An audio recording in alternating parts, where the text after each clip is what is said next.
بسم اللہ الرحمن الرحیم۔ صحابہ کرام رضی اللہ عنہم فرماتے ہیں کہ ہم سے صادق و مصدوق رسول اللہ صلی اللہ علیہ وسلم نے بیان کیا،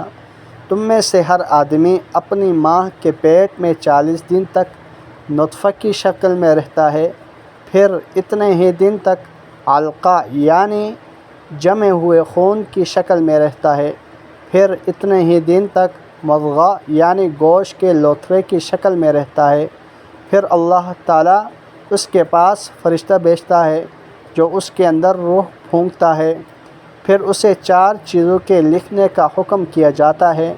چنانچہ وہ لکھتا ہے: نمبر 1 اس کا رزق، نمبر 2 اس کی موت، نمبر 3 اس کا عمل، نمبر 4 یہ چیز کہ وہ شقی یعنی بدبخت ہے یا سعید یعنی نیک بخت ہے۔ اس ذات کی قسم جس کے سوا کوئی معبود برحق نہیں، تم میں سے کوئی آدمی جنتیوں کا عمل کرتا رہتا ہے یہاں تک کہ اس کے اور جنت کے درمیان 1 گز کا فاصلہ رہ جاتا ہے، پھر اس کے اوپر لکھی ہوئی تقدیر غالب آتی ہے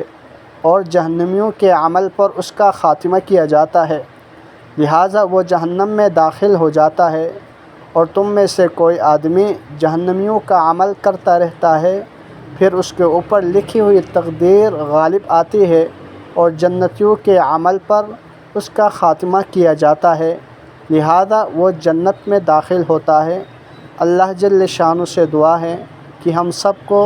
استقامت کے ساتھ نیک اعمال کرنے کی اور موت کے وقت کلمہ طیبہ ہم سب کی زبانوں پر جاری ساری